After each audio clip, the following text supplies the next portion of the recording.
দাঁড়াও তো বন্ধু, দেখো আমি একটু পড়াশুনো করতে বসেছি, আমার সামনে এক্সাম।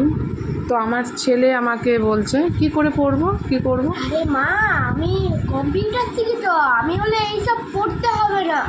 চলো আমাকে তোমার সাথে নিয়ে চলো, আমি ওখানে গিয়ে কম্পিউটার ধরা শিখিয়ে দেবো। নয় মাইক্রোসফটে তো লেখা হবে, নয় নোটপ্যাড হবে, সব মুখস্থ। আর ওগুলো পড়ার দরকার নেই, আমি শুধু একবার দেখিয়ে দিয়েছি, কম্পিউটারে বসে পড়েছি। হ্যাঁ, নিয়ে চলো আমার সাথে, আমি তোমার ফাস্ট করে দেবো, পুরো ফাস্ট। তো বন্ধু দেখো, আমি পড়তে বসেছি বলে ছেলে বলছে যে তোমাকে এত কিছু পড়তে হবে না, ওকে নিয়ে যেতে হবে কম্পিউটারে, যেখানে আমি প্র্যাকটিস করছি ও সব নাকি আমাকে শিখিয়ে দেবে। আমি তো কম্পিউটার শিখি। ও কম্পিউটার যেহেতু শেখে, তাই ওকে নিয়ে যেতে বলছে, ও শিখিয়ে দেবে। এত পড়ার দরকার নেই, ও আমাকে সমস্তটা শিখিয়ে আমাকে সব কিছু করে দেবে। তো আমার ছেলে যে এটাই বলেছে, আমার কাছে এটাই অনেক বড়, কারণ ওকে আমি কষ্ট করে এখন কম্পিউটার শেখাচ্ছি, ও কিছু হলেও রপ্ত করতে পেরেছে। যে ও যে এটা বললো, এটাই তো অনেক বড়, বলো।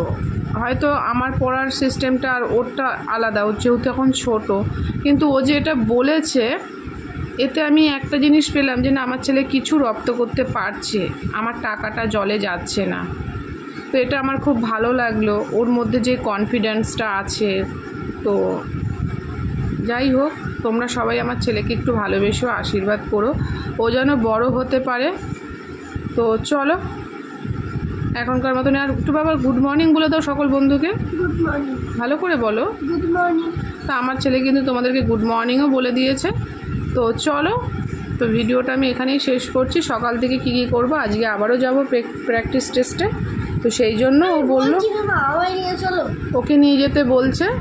ও নিয়ে গেলে না, আমার হ্যাঁ, আমার খাটনি কমাবার জন্য ওকে বলছে যে আমাকে নিয়ে চলো। যাই হোক, দেখা যাক কি করি। তো চলো, এখনকার মতন এই পর্যন্ত, আবার দেখা হচ্ছে পরে।